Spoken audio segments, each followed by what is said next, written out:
Lakshya. Hi, I'm B. Sahasra. ఇవాళ మేము class 10 social 22nd chapter citizens and the governments గురించి ఇప్పుడు మనం చెప్పుకుందాం. Part 1 right to information act గురించి ఇప్పుడు మనం చెప్పుకుందాం. గట్టు శ్వేత, ఈమె కరీంనగర్ డిస్ట్రిక్ట్లోని మనకొండూరు మండలంలో ఈమె ఉంది. ఇంకా ఆమె కాకతీయ యూనివర్సిటీలో ఎంఎస్సి చేస్తుంది. శ్వేత ఎంఎస్సి చదువుతుంది. ఇంకా ఈమె బిఎస్సి ఫైనల్ ఎగ్జామ్స్ రాసింది. ఎప్పుడంటే మార్చ్ 2011లో ఫైనల్ ఎగ్జామ్స్ రాసింది. ఈ ఎగ్జామ్స్లో ఈమె అన్ని సబ్జెక్ట్స్ కూడా పాస్ అయింది, కానీ కెమిస్ట్రీలో ఈమె ఫెయిల్ అయింది. కెమిస్ట్రీలో ఈమెకి 21 మార్క్స్ వచ్చినాయి. ఈమె చాలా కన్ఫ్యూజ్ అయింది, నాకు ఎందుకు ఇట్లా తక్కువ మార్క్స్ వచ్చినాయి, నేను మంచిగా రాసినా కూడా నాకు ఎందుకు తక్కువ మార్క్స్ వచ్చినాయి అని ఈమె చాలా కన్ఫ్యూజ్ అయింది. ఇంకేం చేసిందంటే ఈమె మళ్ళీ జూన్లో ఇన్స్టెంట్ ఎగ్జామ్ రాసింది. ఈ ఎగ్జామ్లో ఈమెకి 9 మార్క్స్ వచ్చినాయి. ఈమె చాలా బాధపడింది, నాకు ఎందుకు ఇట్లా తక్కువ మార్క్స్ వస్తున్నాయి, నేను మంచి రాసినా కూడా నాకు ఎందుకు తక్కువ మార్క్స్ వస్తున్నాయి అని ఈమె చాలా బాధపడింది. ఇంకా శ్వేత ఈమె ఏం చేసిందంటే యూనివర్సిటీకి అప్రోచ్ అయ్యి ఈమె రీవాల్యుయేషన్కి అప్లై చేసింది. అప్పుడు వాళ్ళు యాక్సెప్ట్ చేయలేదు, యూనివర్సిటీ వాళ్ళు యాక్సెప్ట్ చేయలేదు. ఈమె ముందే ఎంఎస్సి ఎంట్రన్స్ రాసింది. ఈమె క్వాలిఫై అయినా కూడా ఈమె కెమిస్ట్రీలో ఒక సబ్జెక్ట్లో ఫెయిల్ అయింది కాబట్టి ఈమె ఎంఎస్సిలో జాయిన్ అవ్వడానికి ఈమెకి లేదు. ఈమె ఏం చేసింది, రైట్ టు ఇన్ఫర్మేషన్ యాక్ట్కి అప్లై చేసింది. అప్పుడు ఈమె ఏమని చెప్పిందంటే నా ఆన్సర్ షీట్ని జిరాక్స్ తీసి పంపించమని చెప్పింది, కానీ వాళ్ళు ఇవ్వలేదు. ఈమె ఏం చేసింది, స్టేట్ చీఫ్ ఇన్ఫర్మేషన్ ఆఫీసర్స్కి అప్లై చేసింది. అప్పుడు స్టేట్ చీఫ్ ఇన్ఫర్మేషన్ కమిషనర్స్ ఈ యూనివర్సిటీ వాళ్ళకి చెప్పారు, మీరు ఆ ఆన్సర్ షీట్ని జిరాక్స్ తీసి పంపించమని ఈ యూనివర్సిటీ వాళ్ళకి చెప్పారు. అప్పుడు ఈ యూనివర్సిటీ వాళ్ళు ఆ ఆన్సర్ షీట్ని క్వశ్చన్ రీవాల్యుయేషన్ చేశారు. అప్పుడు ఆమెకి 51 మార్క్స్ ఇచ్చారు, ఈమెకి ఎక్కువ మార్క్స్ ఇచ్చారు. ఇంకా ఈమె పాస్ అయింది, ఇంకా ఈమె ఈ ఎంఎస్సిలో జాయిన్ అయింది. ఇంకా ఆర్టీఐ యాక్ట్ కంటే ముందు ప్రజలందరికీ కూడా ఈ మార్క్స్ అవైలబిలిటీ లేదు. ఇది 2005లో ఈ ఆర్టీఐ యాక్ట్ వచ్చింది. ఇంకా ప్రజలందరూ సిటిజన్స్ వీళ్ళందరూ కలిసి మాకు ఈ ఆర్టీఐ యాక్ట్ కావాలి అని వీళ్ళు ఫైట్ చేసి ఈ యాక్ట్ని తీసుకొచ్చారు. ఇంకా ఈ ఆర్టీఐ యాక్ట్ యొక్క బెనిఫిట్స్ ప్రజలందరూ పొందాలంటే ఇద్దరు కీ రోల్ ప్లే చేయాలి. ఎవరంటే first one government department and second people, వీళ్ళు కీ రోల్ ప్లే చేయాలి. ఇంకా అంతకుముందు ఏ ఇన్ఫర్మేషన్ కావాలన్నా ఎలక్టెడ్ రిప్రజెంటేటివ్స్ మాత్రమే తీసుకున్నారు, కానీ ఇప్పుడు ప్రతి ఒక్క సిటిజన్ కూడా ఈ ఇన్ఫర్మేషన్ తీసుకునే రైట్ ఉంది. ఇప్పుడు మనం వాట్ ఈస్ ఇన్ఫర్మేషన్ గురించి చెప్పుకుందాం. వాట్ ఈస్ ఇన్ఫర్మేషన్, దీని గురించి ఇప్పుడు మనం చెప్పుకుందాం. ప్రతి గవర్నమెంట్ డిపార్ట్మెంట్ వర్క్ చేయడానికి రూల్స్ అండ్ రెగ్యులేషన్స్ ఉంటాయి. ఫర్ ఎగ్జాంపుల్ హెల్త్ డిపార్ట్మెంట్ డాక్టర్స్ని నర్స్ని వాళ్ళని సెలెక్ట్ చేయడానికి, వాళ్ళని అపాయింట్ చేయడానికి, ఇంకా వాళ్ళని ట్రాన్స్ఫర్ చేయడానికి కొన్ని రూల్స్ ఉంటాయి. ఇంకా ఈ హాస్పిటల్స్లో మెడిసిన్స్ని తీసుకోవడానికి, మెడిసిన్స్ని డిస్ట్రిబ్యూట్ చేయడానికి కొన్ని రూల్స్ ఉంటాయి. ఇంకా రెవెన్యూ డిపార్ట్మెంట్లో ఈ ల్యాండ్ రికార్డ్స్ని మెయింటైన్ చేయడానికి కొన్ని రూల్స్ ఉంటాయి. ఇంకా ఎడ్యుకేషన్ డిపార్ట్మెంట్, ఈ ఎడ్యుకేషన్ డిపార్ట్మెంట్లో పిల్లలందరికీ స్కూల్స్లో పిల్లలందరికీ కూడా యూనిఫామ్స్ని డిస్ట్రిబ్యూట్ చేయడానికి, ఇంకా బుక్స్ని డిస్ట్రిబ్యూట్ చేయడానికి, మిడ్ డే మీల్స్కి, హాస్టల్ ఫెసిలిటీస్కి, ఇంకా టీచర్స్కి శాలరీస్ ఇవ్వడానికి, ప్లే గ్రౌండ్ బిల్డింగ్ కన్స్ట్రక్షన్ చేయడానికి, ఇట్లా ప్రతి ఒక్క దానికి కూడా రికార్డ్స్ని మెయింటైన్ చేస్తారు. ఆ రికార్డ్స్లో వీళ్ళు కరెక్ట్గా యూనిఫామ్స్ డిస్ట్రిబ్యూట్ చేస్తున్నారా లేదా అని ప్రజలకి ఇట్లా డౌట్ వస్తే, వీళ్ళు కరెక్ట్గా చేస్తున్నారా లేదా అని ప్రజలకి డౌట్ వస్తే వీళ్ళు ఈ ఆర్టీఐ యాక్ట్కి ఈ ఇన్ఫర్మేషన్ ఆర్టీఐ యాక్ట్కి ఇస్తారు.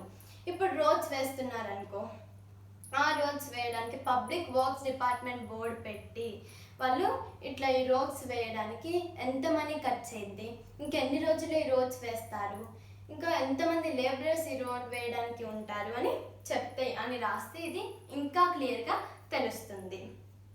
నెక్స్ట్ ఈ ఆర్టీఐ యాక్ట్ డిఫరెంట్ ఫామ్స్లో ఉంటుంది. అవి ఏమిటంటే records, documents, memos, advices, emails, opinions, press releases, ఇంకా log books, orders, models, reports, papers, ఇంకా డేటా మెటీరియల్స్. గవర్నమెంట్ ఫైనాన్షియల్గా హెల్ప్ చేసే ఈ ప్రైవేట్ ఆర్గనైజేషన్స్ యొక్క ఇన్ఫర్మేషన్ తీసుకోవచ్చు. ఇప్పుడు మనం హూ ఈజ్ రెస్పాన్సిబుల్ గురించి చెప్పుకుందాం. ఏంటి హూ ఈజ్ రెస్పాన్సిబుల్, దీని గురించి ఇప్పుడు మనం చెప్పుకుందాం. ఈ ప్రతి గవర్నమెంట్ డిపార్ట్మెంట్కి పబ్లిక్ ఇన్ఫర్మేషన్ ఆఫీసర్ ఉంటాడు. ఒక అప్పిలేట్ ఆఫీసర్ అథారిటీగా ఉంటాడు. అన్ని డిపార్ట్మెంట్స్లోని పిఐఓ, అప్పిలేట్ అథారిటీస్ వీళ్ళందరూ కూడా స్టేట్ పబ్లిక్ ఇన్ఫర్మేషన్ ఆఫీసర్స్కి వీళ్ళందరూ కూడా స్టేట్ పబ్లిక్ ఇన్ఫర్మేషన్ ఆఫీసర్స్ ఉంటారు. వీళ్ళకి ఆన్సరబుల్గా ఉంటారు. వీళ్ళకి ఆన్సరబుల్గా ఉంటారు. ఇంకా స్టేట్ పబ్లిక్ ఇన్ఫర్మేషన్ ఆఫీస్, ఈ ఆఫీస్లో స్టేట్ పబ్లిక్ ఇన్ఫర్మేషన్ కమిషనర్స్ ఉంటారు. ఇంకా వీళ్ళు ఉంటారు. ఇంకా సెంట్రల్, ఒకవేళ ఏదైనా గవర్నమెంట్ డిపార్ట్మెంట్ ఇంకా సెంట్రల్ గవర్నమెంట్ కిందకి వస్తే, ఇది గవర్నమెంట్ డిపార్ట్మెంట్ ఇంకా సెంట్రల్ దీని కిందకి వస్తే సెంట్రల్ పబ్లిక్ ఇన్ఫర్మేషన్ కమిషనర్స్తో ఉన్న సెంట్రల్ ఆఫీసర్స్కి ఆన్సరబుల్గా ఉంటారు. వీళ్ళకి ఆన్సరబుల్గా ఉంటారు. ఇంకా చీఫ్ ఎలక్షన్ కమిషన్ జ్యుడిషియరీ లాగానే ఇది కూడా ఆటోనమస్. ఫర్ ఎగ్జాంపుల్, ఇప్పుడు మా ఊళ్ళో రోడ్స్ వేస్తున్నారు. ఆ రోడ్స్ వేయడానికి ఆ రోడ్స్ వీళ్ళు కరెక్ట్గా వేస్తున్నారా లేదా, వాళ్ళు ఎంత మనీతో వీళ్ళు ఎక్కువ మనీతోటి రోడ్స్ వేస్తున్నారా, తక్కువ మనీతో వీళ్ళు చేస్తున్నారా అని ప్రజలకి డౌట్ వస్తే వీళ్ళు ఆర్టీఐ యాక్ట్ ద్వారా పబ్లిక్ వర్క్స్ డిపార్ట్మెంట్కి ఇస్తారు. ఆ ఇన్ఫర్మేషన్ని పబ్లిక్ వర్క్స్ డిపార్ట్మెంట్కి ఇస్తారు. ఆ పబ్లిక్ వర్క్స్ డిపార్ట్మెంట్ ఏం చేస్తుంది, దాని దగ్గర ఇన్ఫర్మేషన్ లేకపోతే అది వేరే ఆఫీసర్స్ నుంచి కనుక్కొని ఆ ఇన్ఫర్మేషన్ని చెప్పాలి. ఒకవేళ అది చెప్పకపోతే దానికి ఫైన్స్ వేయచ్చు. ఇంకా మనం అన్న టైంకి ఆ ఇన్ఫర్మేషన్ని చెప్పాలి. ఒకవేళ అన్న టైంకి అది మనకి ఇన్ఫర్మేషన్ చెప్పకపోతే దాని మీద యాక్షన్ తీసుకోవచ్చు. ఓకే, దాని మీద మనం యాక్షన్ తీసుకోవచ్చు. ఈ యాక్షన్ తీసుకోవడానికి ఈ information officers public information officers దీని మీద యాక్షన్ తీసుకుంటారు.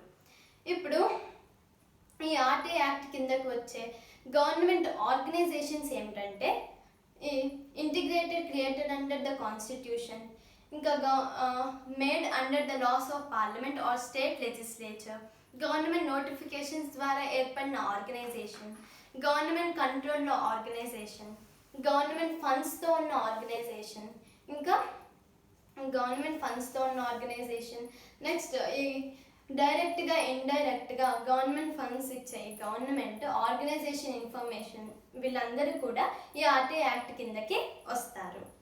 ఆర్టీఐ యాక్ట్ 2005 ప్రకారం గవర్నమెంట్ ఆర్గనైజేషన్ ఇన్ఫర్మేషన్ని కాంప్రమైజ్ చేయాలి. ఇది ముందే ఇన్ఫర్మేషన్ని ప్రజలందరికీ కూడా ఇవ్వాలి. ప్రతి ఆర్గనైజేషన్ ఇన్ఫర్మేషన్ వాళ్ళకు సంబంధించిన అన్ని రికార్డ్స్ని ఈజీగా బయటికి తీసి క్యాటలాగ్ ఇండెక్స్ చేసే విధంగా ఉండాలి. ఇది క్యాటలాగ్ ఇండెక్స్ చేసే విధంగా ఉండాలి. ఇంకా ప్రతి ఆర్గనైజేషన్ ఇన్ఫర్మేషన్ని ఎట్లా పబ్లిష్ చేయాలంటే, ఆర్గనైజేషన్ డీటెయిల్స్, డ్యూటీస్, వాటి రెస్పాన్సిబిలిటీస్, ఇంకా ఆ ఆర్గనైజేషన్లోని ఆఫీసర్స్, ఎంప్లాయీస్ వాళ్ళ పవర్స్, డ్యూటీస్, ఇంకా ఏదైనా డెసిషన్స్ తీసుకునేటప్పుడు యూజ్ చేసిన ప్రాసెస్, సూపర్విజన్, ఇంకా దాని సూపర్విజన్, ఇంకా ఈ ఆర్గనైజేషన్కి సంబంధించిన ఎంప్లాయీస్ వాళ్ళు వర్క్ చేసేటప్పుడు యూజ్ చేసిన రూల్స్, రెగ్యులేషన్స్, ఇన్స్ట్రక్షన్స్ వీటన్నిటిని కూడా రికార్డ్ చేయాలి. 2 లేదా 3తో ఫామ్ చేసిన అడ్వైజరీ కమిటీస్, కౌన్సిల్స్ వాళ్ళు ఇచ్చే అడ్వైజర్స్ రికార్డ్ చేసి ఉండాలి. ఇంకా దీన్ని రికార్డ్ చేసి ఉండాలి. ఇంకా ఎంప్లాయీస్కి మంత్లీ రెమ్యూనరేషన్ ఇచ్చే వాళ్ళ అలవెన్సెస్ రికార్డ్ చేసి ఉండాలి. నెక్స్ట్, ప్రతి ఒక్క ఏజెన్సీకి ఎంత బడ్జెట్ కేటాయిస్తున్నామని రికార్డ్ చేసి ఉండాలి. నెక్స్ట్, సబ్సిడీ ప్రోగ్రామ్ ఎట్లా ఇంప్లిమెంట్ అవుతున్నాయి, ఎంత ఫండ్స్ అలర్ట్ చేస్తారు, ఈ concessions, permits, other actions, grants ఇవి అన్నిటిని కూడా రికార్డ్ చేయాలి. లాస్ట్లో ఈ పబ్లిక్ ఇన్ఫర్మేషన్ నేమ్, డిజిగ్నేషన్, ఇంకా ఏమైనా పర్టికులర్స్ ఉంటే రాయాలి లాస్ట్లో. ఇంకా పర్టికులర్స్ ఏమైనా ఉంటే రాయాలి. ఇంపార్టెంట్ డెసిషన్స్ తీసుకునేటప్పుడు ప్రజలందరికీ కూడా ఆ నిజాలను ప్రజలందరికీ కూడా చెప్పాలి. ఆ ఇంపార్టెంట్ డెసిషన్స్ ఎందుకు తీసుకుంటున్నాం అనే రీజన్ కూడా చెప్పాలి. ఇంకా ఆ ఇన్ఫర్మేషన్ని, ఆ ఇంపార్టెంట్ డెసిషన్స్, ఆ ఇన్ఫర్మేషన్ని చెప్పేటప్పుడు ప్రజలందరికీ కూడా అర్థమయ్యే లోకల్ లాంగ్వేజెస్లో, వాళ్ళకి అవైలబుల్గా ఉండే లోకల్ లాంగ్వేజెస్లో చెప్పాలి. నెక్స్ట్ వాళ్ళకి అర్థమయ్యే లోకల్ లాంగ్వేజెస్లో చెప్పాలి. నెక్స్ట్ ఇప్పుడు మనం ఎగ్జంప్షన్ ఫర్ డిస్క్లోజర్ గురించి చెప్పుకుందాం. ఎగ్జంప్షన్ ఫర్ డిస్క్లోజర్, మనం ప్రజలందరికీ కూడా అన్ని నిజాలని చెప్పాలి, డెసిషన్స్ తీసుకునేటప్పుడు అన్ని నిజాలని చెప్పాలి అన్నాం కదా. కొన్నిటి మీద ఇన్ఫర్మేషన్ చెప్పాల్సిన అవసరం లేదు. అవి ఏమిటంటే ఇండియన్ సావర్నిటీ, ఇంటిగ్రిటీలను ఎఫెక్ట్ చేసే ఇన్ఫర్మేషన్ని బయటికి చెప్పొద్దు. ఇంకా ఫారిన్ పవర్స్తో చేసుకునే ఇంపార్టెంట్ ఎకనామిక్, సైంటిఫిక్ మ్యాటర్స్ని బయటికి చెప్పొద్దు. దీన్ని బయటికి చెప్పొద్దు, ఆ ఇన్ఫర్మేషన్ని బయటికి చెప్పొద్దు. ఇంకా ఫారిన్ గవర్నమెంట్ మనకి ఏమైనా సీక్రెట్గా ఉంచమని ఏమైనా చెప్తే ఆ ఇన్ఫర్మేషన్ని బయటికి చెప్పొద్దు. నెక్స్ట్ ఈ ఇన్ఫర్మేషన్ మనం బయటికి చెప్పొద్దు. నెక్స్ట్ ఒక వ్యక్తికి, పర్సన్ లైఫ్కి ఫిజికల్ సేఫ్టీ ఉండకపోతే ఆ ఇన్ఫర్మేషన్ని బయటికి చెప్పొద్దు. ఇంకా పార్లమెంట్ ఆర్ స్టేట్ లెజిస్లేచర్కి ప్రాబ్లం వస్తే దాన్ని బయటికి చెప్పొద్దు. నెక్స్ట్ ఈ కౌన్సిల్ ఆర్ మినిస్టర్ సెక్రటరీస్కి సంబంధించిన క్యాబినెట్ రికార్డ్స్ని, క్యాబినెట్ పేపర్స్ రికార్డ్స్ని ఆ ఇన్ఫర్మేషన్ని బయటికి చెప్పొద్దు. Next armed forces, security agencies information commission కిందకి రారు. ఈ ఆర్టీఐ యాక్ట్ని చేంజ్ చేయాలంటే పార్లమెంట్ అమెండ్మెంట్స్ చేసి చేంజ్ చేయాలి. కానీ ఇన్ఫర్మేషన్ తీసుకునే ఫండమెంటల్ రైట్కి ఇబ్బంది కలగకుండా ఈ ఆర్టీఐ యాక్ట్ని చేంజ్ చేయాలి. నెక్స్ట్ ఇప్పుడు మనం రైట్ టు ఇన్ఫర్మేషన్ పీపుల్ గురించి చెప్పుకుందాం. ఏదైనా గవర్నమెంట్ డిపార్ట్మెంట్కి సంబంధించిన ఇన్ఫర్మేషన్ని తెలుసుకోవచ్చు. ఆ ఇన్ఫర్మేషన్ ఎందుకు అని అడగాల్సిన అవసరం లేదు. ఆ ఇన్ఫర్మేషన్ని మనం లెటర్స్ ద్వారా అయినా, ఈమెయిల్స్ ద్వారా అయినా ఇవ్వచ్చు. ఇంకా ఆ ఇన్ఫర్మేషన్ని స్టేట్ అఫీషియల్ లాంగ్వేజ్లో కానీ, హిందీలో కానీ, ఇంకా తెలుగులో కానీ, హిందీలో కానీ, ఇంకా ఇంగ్లీష్లో కానీ మనం ఇవ్వచ్చు. ఒక వ్యక్తికి లెటర్ రాయడం రాకపోతే ఆ వ్యక్తి ఈ ఇన్ఫర్మేషన్ ఆఫీసర్స్, ఇంకా స్టేట్ పబ్లిక్ ఇన్ఫర్మేషన్ ఆఫీసర్స్ వాళ్ళ దగ్గరికి వెళ్ళి నోటి ద్వారా ఆ ఇన్ఫర్మేషన్ని చెప్పి వెళ్ళొచ్చు. ఆ ఇన్ఫర్మేషన్ని తీసుకొని మళ్ళీ వెళ్ళొచ్చు వీళ్ళు. నెక్స్ట్ వీళ్ళు తీసుకొని వెళ్ళొచ్చు. ఇంకా ఇన్ఫర్మేషన్ని తీసుకునే వాళ్ళు మినిమం 5 to 10 రూపీస్ పే చేయాలి. ఇంకా బిలో పోవర్టీ, వాళ్ళకి పోవర్టీ లైన్ కంటే కింద ఉన్న వాళ్ళు మనీ ఇవ్వాల్సిన అవసరం లేదు. నెక్స్ట్ ఇప్పుడు మనం పార్ట్ 2 లీగల్ సర్వీస్ అథారిటీ గురించి చూసుకుందాం. Legal service authority. సో ఇప్పుడు ఈ లీగల్ సర్వీస్ అథారిటీలో మనకి అసలు ఈ లీగల్ సర్వీస్ అథారిటీ అంటే ఏంటిది? ఫస్ట్ ఆఫ్ ఆల్ ఈ లీగల్ సర్వీస్ అథారిటీ అంటే పూర్ పీపుల్కి ఇంకా రిచ్ పీపుల్కి, వీళ్ళిద్దరికి మధ్య, అంటే పూర్ పీపుల్కి రిచ్ పీపుల్కి ఇద్దరికి కూడా ఒకే జస్టిస్ని ఇస్తారనమాట. సో వాళ్ళకి జస్టిస్, పూర్ రిచ్ అనే డిఫరెన్స్ లేకుండా అందరికి కూడా ఈక్వల్ జస్టిస్ ఇవ్వడం. లేకపోతే ఇప్పుడు ఈ లీగల్ సర్వీస్ అథారిటీలో కొన్ని చేంజెస్ జరిగినాయి. అంటే ఇప్పుడు 1987 వీళ్ళు కొన్ని చేంజెస్ తీసుకొచ్చారు. దాని తర్వాత 1994లో ఇంకొన్ని చేంజెస్ తీసుకొచ్చారు. నెక్స్ట్ 2002లో చేంజెస్ తీసుకొచ్చారు. ఈ లీగల్ సర్వీస్ అథారిటీ 2002లో ఇది ఫామ్ అయింది. ఇప్పుడు విలేజ్ కమ్యూనిటీస్, ఇప్పుడు విలేజ్లో కొన్ని కమ్యూనిటీస్ ఉంటాయి. సో విలేజ్లో కమ్యూనిటీస్ ఉంటాయి కొన్ని కమ్యూనిటీస్. సో ఆ విలేజ్ కమ్యూనిటీస్ అంటే పెద్ద మనుషులు అందరూ కూడా కూర్చొని వాళ్ళకి విలేజ్లో ప్రజలలో ఏమైనా డిస్ప్యూట్స్ లాంటివి, లేకపోతే విలేజ్ పీపుల్లో ఏమైనా కాన్ఫ్లిక్ట్స్ లాంటివి వస్తే వాటన్నిటిని కూడా వీళ్ళు విలేజ్ కమ్యూనిటీస్ సాల్వ్ చేస్తారు. ఎందుకంటే ఆ విలేజ్లో ఉన్న కమ్యూనిటీస్కి వాళ్ళ ప్రజల యొక్క బిహేవియర్ వాళ్ళకి తెలుసు. ఎందుకంటే వాళ్ళు విలేజ్లోనే ఉంటారు కాబట్టి వాళ్ళకి వాళ్ళ బిహేవియర్ అనేది తెలుస్తుంది. సో ఇట్లా విలేజ్ కమ్యూనిటీస్ని వీళ్ళు అపాయింట్ చేశారు. నెక్స్ట్ ఈ లీగల్ సర్వీస్ అథారిటీ కింద లోక్ అదాలత్ ఉంది. సో ఈ లోక్ అదాలత్ అంటే ఏంటిదంటే అందరికీ ఈక్వల్ జస్టిస్ని కల్పించడం, అందరికీ ఈక్వల్ జస్టిస్ని ఇవ్వడం, పూర్ రిచ్ అనే డిఫరెన్స్ లేకుండా అందరికి కూడా ఈక్వల్ జస్టిస్ని ఇవ్వడం ఈ లోక్ అదాలత్ అంటే.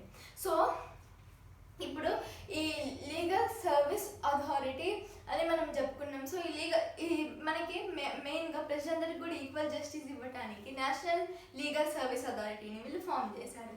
సో ఈ లీగల్ సర్వీస్ అథారిటీ మీద కొంత అవేర్నెస్ తీసుకురావడానికి ఎన్జిఓస్ వీళ్ళు కొన్ని ప్రోగ్రామ్స్ని, లేకపోతే వీళ్ళు కొన్ని ప్రోగ్రామ్స్ కండక్ట్ చేయడం లాంటివి చేస్తున్నారు. సో వీళ్ళకి ఎన్జిఓస్కి వీళ్ళకి కొంచెం ఫండ్ కావాలి. సో వీళ్ళకి ఫండ్ కోసం ఈ ఫండ్ ఎవరు ఇస్తారంటే స్టేట్ ఇస్తుంది. సో స్టేట్ గవర్నమెంట్ ఈ ఎన్జిఓస్కి కొంచెం ఫండ్ ఇస్తుంది. నెక్స్ట్ ఇప్పుడు మన లీగల్ సర్వీస్ అథారిటీ గురించి చూసుకున్నట్లయితే స్టేట్లో ఎవ్రీ స్టేట్లో కూడా లీగల్ సర్వీస్ అథారిటీ అనేది ఉంటుంది. సో స్టేట్ యొక్క లీగల్ సర్వీస్ అథారిటీకి చీఫ్ జస్టిస్ ఎవరు ఉంటారంటే high court judge. So state high court judge ఉంటాడు. నెక్స్ట్ చీఫ్ జస్టిస్గా స్టేట్ హైకోర్టు జడ్జి ఉంటాడు. నెక్స్ట్ ఈ లీగల్ సర్వీస్ అథారిటీ యొక్క ఎగ్జిక్యూటివ్ చైర్మన్ ఎవరు ఉంటారంటే రిటైర్డ్ జడ్జ్ అయినా, రిటైర్డ్ హైకోర్టు జడ్జి అయినా, లేకపోతే సర్వీస్లో ఉన్న హైకోర్టు జడ్జి అయినా ఉంటాడు. నెక్స్ట్ డిస్టిక్లో ఎక్స్ అఫీషియల్ చైర్మన్గా, సో ఎక్స్ అఫీషియల్ చైర్మన్గా ఎవరు ఉంటారంటే డిస్ట్రిక్ట్ కోర్ట్ జడ్జి ఉంటాడు. రిమైనింగ్ మెంబర్స్ని ఈ గవర్నమెంటే నామినేట్ చేస్తుంది. ఒక మండల్లో లీగల్ సర్వీస్ కమిటీ ఉంటుంది. అదే 2-3 మండల్స్ అంటే చిన్న మండల్స్ 2-3 మండల్స్ని కలిపి వాళ్ళు డిస్ట్రిక్ట్ సర్వీస్ కమిటీని కానీ, లేకపోతే తాలూకాలో కూడా డిస్ట్రిక్ట్ సర్వీస్ కమిటీని వీళ్ళు ఏర్పాటు చేస్తారు. సో ఈ డిస్ట్రిక్ట్ సర్వీస్ కమిటీ కింద మనకి 2 ఉంటాయి. సో డిస్ట్రిక్ట్ సర్వీస్ కమిటీ దీని యొక్క వర్క్స్ ఏంటి అంటే లోక్ అదాలత్ని ఫామ్ చేయడం, నెక్స్ట్ ఇది లోక్ అదాలత్ ఫామ్ చేయడం, నెక్స్ట్ ఏంటిదంటే కొన్ని ప్రోగ్రామ్స్ని కండక్ట్ చేయడం. ఓకే, లీగల్ సర్వీస్ కమిటీ యొక్క వర్క్స్ ఏంటంటే లోక్ అదాలత్ ఫామ్ చేయడం, నెక్స్ట్ ఏంటంటే ఇది కొన్ని ప్రోగ్రామ్స్ కండక్ట్ చేయడం. ఇది 2 వర్క్స్ ఉంటాయి. నెక్స్ట్ ఆఫ్టర్ దిస్ మనకి ఈ లీగల్ సర్వీస్ కమిటీ సో ఈ విధంగా ఈ 2 వర్క్స్ చేస్తుంది. సో దీనికి లీగల్ సర్వీస్ కమిటీకి ఎవరు ఎక్స్ అఫీషియల్ చైర్మన్కి ఎవరు ఉంటారంటే సీనియర్ సివిల్ కోర్ట్ జడ్జి ఉంటాడు. Okay, senior civil court judge ఉంటాడు. నెక్స్ట్ ఏంటంటే after this functions of the legal service authority గురించి ఇప్పుడు మనం చూసుకుందాం. అసలు ఈ లీగల్ సర్వీస్ అథారిటీ యొక్క హెల్ప్స్ ఏంటి అంటే మనకి లీగల్ సర్వీస్ అథారిటీ కింద లోక్ అదాలత్ ఉంటుంది. లోక్ అదాలత్ అంటే అది తక్కువ టైంలో నెక్స్ట్ తక్కువ మనీతోటి ఒక కేసుని సాల్వ్ చేస్తుంది అనమాట. తక్కువ టైంలో తక్కువ మనీతోటి కేసు సాల్వ్ చేస్తుంది. సో ఈ లోక్ అదాలత్ ఎటువంటి కేసెస్ని సాల్వ్ చేస్తుంది అంటే మ్యారేజ్కి సంబంధించిన కేసులు, matrimony cases, next matrimonial disputes వంటి కేసెస్, నెక్స్ట్ ఇప్పుడు డైవర్స్ కేసెస్ అంటే ఇప్పుడు వైఫ్ అండ్ హస్బెండ్కి డైవర్స్ అయినాక ఆ అమ్మాయి బయటకు వచ్చినాక అమ్మాయికి మనీ ఎక్కడి నుంచి వస్తాయి. సో అట్లాంటి కేసెస్ని కూడా ఈ లోక్ అదాలత్ సాల్వ్ చేస్తుంది. As well as mother in law, father in law, husband యొక్క కాన్ఫ్లిక్ట్స్, వాళ్ళ యొక్క గొడవల్ని ఇది సాల్వ్ చేస్తుంది. నెక్స్ట్ ఈ లోక్ అదాలత్ ఇంకే కేసుని సాల్వ్ చేస్తుంది అంటే ఇది డొమెస్టిక్ వైలెన్స్ని సాల్వ్ చేస్తుంది, ఇంకా ల్యాండ్ డిస్ప్యూట్స్ వంటి కేసెస్ సాల్వ్ చేస్తుంది. ఇంకా క్రిమినల్ కేసెస్ అంటే లీగల్గా కాంప్రమైజ్ అయ్యేటువంటి కొన్ని క్రిమినల్ కేసెస్ని ఈ లోక్ అదాలత్ సాల్వ్ చేస్తుంది. సో ఈ విధంగా ఈ లోక్ అదాలత్ ఈ కేసెస్ని ఇటువంటి కేసెస్ని ఇది సాల్వ్ చేస్తుంది. సో ఇప్పుడు ఫర్ ఎగ్జాంపుల్ ఫర్ ఎగ్జాంపుల్ నేనున్నాను అనుకో, నేను కోర్టులో నా కేసుని రిజిస్టర్ చేసుకున్నా, అప్పీల్ చేసిన. దాని తర్వాతకి నా కేసుని నాకు కోర్టులో వద్దు, లోక్ అదాలత్ నాకు కేసు కావాలి, లోక్ అదాలత్ నేను ఆ కేసుని సాల్వ్ చేద్దాం అనుకుంటున్నా అని అనుకున్నట్లయితే మనం ఏం చేయాలంటే ఫస్ట్ కోర్టుకి వెళ్ళి ఆ కోర్టులో మనం అప్లై చేసుకోవాలి. సార్ నాకు లోక్ అదాలత్లో మాకు కేసు కావాలి, లోక్ అదాలత్లో మేము ఆ కేసుని సాల్వ్ చేద్దాం అనుకుంటున్నాం అని ఫస్ట్ మనం అప్లై చేసుకోవాలి. దాని తర్వాత అక్కడ వాళ్ళు ఏమంటారంటే వాళ్ళు ఆలోచిస్తారు, ఓకే ఈ కేసు లోక్ అదాలత్తో సాల్వ్ అవుతుందా లేదా అని చూసినాక ఓకే ఈ కేసుని మీరు లోక్ అదాలత్తో సాల్వ్ చేసుకోవచ్చు అని అన్నట్లయితే మనం ఆ కేసుని లోక్ అదాలత్తో సాల్వ్ చేసుకోవచ్చు. సో ఈ విధంగా వాళ్ళు పర్మిషన్ ఇచ్చినట్లయితే, పర్మిషన్ గ్రాంట్ అయితే అప్పుడు మనం ఇక్కడ సాల్వ్ చేసుకోవచ్చు. సో ఈ విధంగా జరుగుతుంది. నెక్స్ట్ ఇప్పుడు మనం who are entitled to get benefit under legal service authority గురించి ఇప్పుడు మనం చూసుకుందాం. అసలు ఈ లీగల్ సర్వీస్ అథారిటీ కింద ఎవరు బెనిఫిట్ పొందుతారు అంటే first of all scheduled caste, scheduled tribes వాళ్ళు, women and children, next beggar and human trafficking వాళ్ళు అంటే హ్యూమన్ ట్రాఫికింగ్ విక్టిమ్స్. నెక్స్ట్ ఇంకా ఎవరు బెనిఫిట్ పొందుతారంటే physically and mentally disabled people వీళ్ళు, అండ్ కాస్ట్ అట్రాసిటీ వాళ్ళు, next industrial workers, next floods, ఇట్లా కొన్ని ఫ్లడ్స్ లేకపోతే డిజాస్టర్స్ ఉంటాయి నేచురల్ డిజాస్టర్స్ నుంచి. సో నేచురల్ డిజాస్టర్స్లో ఎఫెక్ట్ అయిన victims, for example floods, storms, winds, cyclones లేకపోతే ఎర్త్క్వేక్స్, వీటిలో ఎఫెక్ట్ అయినటువంటి కొంతమంది విక్టిమ్స్. సో వీళ్ళందరూ కూడా బెనిఫిట్ పొందుతారు. అంతేకాకుండా వీళ్ళు immoral traffic. So immoral traffic వాళ్ళంటే ఇప్పుడు section 1956 section 2 clause G 1956 section 2 clause G ప్రకారం ఇమ్మోరల్ ట్రాఫిక్ వాళ్ళు ఇంట్లో మంచిగా వాళ్ళు ప్రొటెక్ట్గా ఉన్నారా లేదా అని చూసుకుంటుంది సెక్షన్. నెక్స్ట్ ఏంటంటే మనకి జువెనియల్ యాక్ట్. జువెనియల్ యాక్ట్. సో ఈ యాక్ట్ ప్రకారం 1986 సో 1986 సెక్షన్ 2 క్లాస్ జే ప్రకారం సో ఈ యాక్ట్ ఏంటిదంటే చిన్న పిల్లల్నే సో చిన్న పిల్లలు 18 years బిలో ఉన్న చిన్న పిల్లలు క్రిమినల్ కేసెస్ వంటి అంటే ఎవరైనా కిల్ చేస్తే లేకపోతే క్రిమినల్ కేసెస్ వంటి కేసెస్లలో వాళ్ళకి ఉరి శిక్ష అయితే పడదు. ఒకవేళ వాళ్ళు ఎవరైనా చంపేసినా కానీ ఉరి శిక్ష అయితే పడదు, కానీ వాళ్ళకి జైలు శిక్ష పడుతుంది. సో ఇట్లాంటి కేసెస్ని కానీ లేకపోతే మనకి జువైనల్ యాక్ట్. నెక్స్ట్ ఏంటిదంటే మనకి 1987 ఇప్పుడు సైకియాట్రిక్ హాస్పిటల్స్ ఉంది. So psychiatric patients so psychiatric హాస్పిటల్స్లో 1987 సెక్షన్ 2 క్లాస్ జీ ప్రకారం సో ఈ సైకియాట్రిక్ పేషెంట్స్ వాళ్ళు హాస్పిటల్స్లో అంటే వాళ్ళు ప్రొటెక్ట్గా ఉంటున్నారా లేదా అనేది చూసుకోవాలి. సో ఈ విధంగా వీళ్ళందరికీ కూడా ఈ లీగల్ సర్వీస్ అథారిటీ వల్ల కొంచెం బెనిఫిట్స్ పొందుతారనమాట. Next whom to approach and how గురించి ఇప్పుడు మనం చెప్పుకుందాం. ఒక అఫిడవిట్ అంటే ఒక లెటర్. సో ఒక లెటర్ రాసుకుంటే మనం రాస్తామంటే okay my name is this, so మా కేసు ఇది ఉంది, మా కేసు పెండింగ్లో ఉంది, మేము ఈ కేసుకి ట్యాక్సెస్ కూడా కడుతున్నాం. ఫర్ ఎగ్జాంపుల్ ఇప్పుడు ల్యాండ్ ప్రాబ్లం ఉందనుకో, సో ఆ ల్యాండ్ మీద రైట్స్ మాకు కూడా ఆ ల్యాండ్ మీద రైట్స్ ఉన్నాయి మాకు, సో మా కేసు పెండింగ్లో ఉంది అని ఒక అఫిడవిట్ రాస్తాం. రాసినాక ఆ అఫిడవిట్ని ఎవరికి సబ్మిట్ చేయాలి అంటే డిస్ట్రిక్ట్ లెవెల్లో మాత్రం సెక్రటరీకి, లేకపోతే డిస్ట్రిక్ట్ లీగల్ సర్వీస్ అథారిటీకి, ఇఫ్ నాట్ డిస్ట్రిక్ట్ కోర్ట్ కాంప్లెక్స్కి. సో వీళ్ళకి మన డిస్ట్రిక్ట్ లెవెల్లో సబ్మిట్ చేయొచ్చు. అదే స్టేట్ లెవెల్లో మాత్రం మనం మెంబర్ సెక్రటరీకి, లేకపోతే స్టేట్ లీగల్ సర్వీస్ అథారిటీకి, న్యాయ సేవా సదన్కి వీళ్ళకి మనం అప్రోచ్ అయ్యి వాళ్ళకి హ్యాండ్ ఓవర్ చేయొచ్చు. సో ఇట్లాంటి అఫిడవిట్స్ సో వీళ్ళకి హ్యాండ్ ఓవర్ చేయొచ్చు. ఇంకా నెక్స్ట్ లేదా మనం సిటీ సివిల్ కోర్ట్ బిల్డింగ్స్ పూర్ణ హవేలీ హైదరాబాద్ 5002 అని లేదా మనం లేదా హైకోర్ట్ బిల్డింగ్స్ హైదరాబాద్ 5006 కానీ మనం వీటికి కానీ మనం ఈ అఫిడవిట్ని అప్లోడ్ చేయొచ్చు. నెక్స్ట్ ఇప్పుడు మన కేసెస్ ఉంది. ఇప్పుడు మన ఏంటిదంటే ఫర్ ఎగ్జాంపుల్ ఇప్పుడు మనది ఒక కేసు. ఫర్ ఎగ్జాంపుల్ ఇప్పుడు ఇద్దరికి మధ్య గొడవలు ఉన్నాయి, ఇద్దరికి మధ్య ఒక కాన్ఫ్లిక్ట్స్ ఉన్నాయి కదా, ఇద్దరికి మధ్య కాన్ఫ్లిక్ట్ స్టార్ట్ అయ్యింది. సో అందులో ఇద్దరు కలిసి మాట్లాడుకొని ఓకే మనం లోక్ అదాలత్కి వెళ్ళాలి అని అనొచ్చు, లేకపోతే ఒక్కళ్ళైనా ఆ కేసుకి సంబంధించిన ఒక్కళ్ళైనా వెళ్ళి లోక్ అదాలత్లో వాళ్ళు ఆ కేసుని వాళ్ళు సాల్వ్ చేసుకోవచ్చు. సో దానికి ఒక అఫిడవిట్ రాయాలి కదా. సో అఫిడవిట్ ఏమని రాస్తారంటే మై నేమ్ ఇస్, నా పేరు ఇది, సో ఇది మా కేస్, దాని మీద మేము ట్యాక్సెస్ కడుతున్నాం, దానికి దాని మీద మాకు రైట్స్ ఉన్నాయి అని అంతా రాసినాక అంటే ఇన్ఫర్మేషన్ అంతా రాసినాక మనం ఈ లెటర్ని ఎవరికి హ్యాండ్ ఓవర్ చేయొచ్చు అంటే డిస్ట్రిక్ట్ లెవెల్లో మెంబర్ ఆఫ్ సెక్రటరీకి, డిస్ట్రిక్ట్ లీగల్ సర్వీస్ అథారిటీకి, లేకపోతే డిస్ట్రిక్ట్ కోర్ట్ కాంప్లెక్స్ స్టేట్ లెవెల్లో డిస్ట్రిక్ట్ సెక్రటరీకి, స్టేట్ లీగల్ సర్వీస్ అథారిటీకి కానీ, లేకపోతే న్యాయ సేవ సదనికి కానీ. నెక్స్ట్ ఈ 2 బిల్డింగ్స్.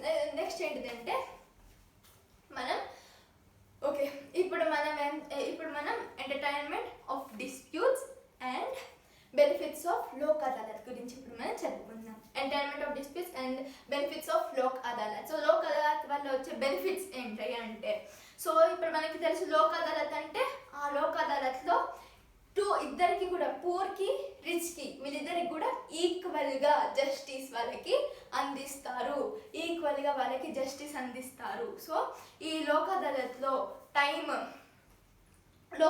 వాళ్ళకి ఏం చేస్తారు వాళ్ళ అందులో టైం తోటి అంటే వాళ్ళకి తక్కువ మనీ తోటి ఇంకా తక్కువ టైంలో వాళ్ళు ఆ కేసుని సాల్వ్ చేస్తారు. సో ఇప్పుడు ఫర్ ఎగ్జాంపుల్ మనం కోర్టులో మనం మనీ కట్టినాం కేసు కోసం, సో కొంత మనీ కట్టినాం. సో ఆ మనీ కట్టినాక తర్వాత వీళ్ళు లోక్ అదాలత్లో ఒకవేళ వాళ్ళ కేసుని కనుక లేక వాళ్ళ కేసుని కనుక వాళ్ళు సాల్వ్ చేసుకుంటే లోక్ అదాలత్లో, వీళ్ళ కేసు సాల్వ్ అయిన తర్వాత లోక్ అదాలత్ వాళ్ళు కట్టిన మనీ వీళ్ళకి బ్యాక్ ఇస్తుంది అనమాట. సో ఈ విధంగా వాళ్ళకి ఒక బెనిఫిట్. నెక్స్ట్ ఏంటంటే వీళ్ళు తక్కువ టైంలో వీళ్ళ కేసు సాల్వ్ చేస్తారు.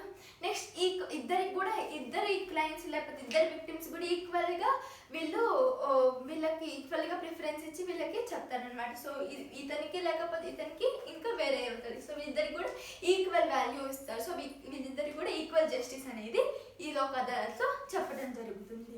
నెక్స్ట్ సివిల్ ప్రొసీజర్ కోడ్ని వీళ్ళు ఫాలో అవ్వాల్సిన అవసరం లేదు ఇందులో. నెక్స్ట్ డైరెక్ట్గా వీళ్ళు జడ్జితో మాట్లాడలేస్తారు. ఈ లోక్ అదాలత్ సాల్వ్ చేసుకుంటే కనుక వీళ్ళు డైరెక్ట్గా జడ్జితో వీళ్ళు మాట్లాడవచ్చు.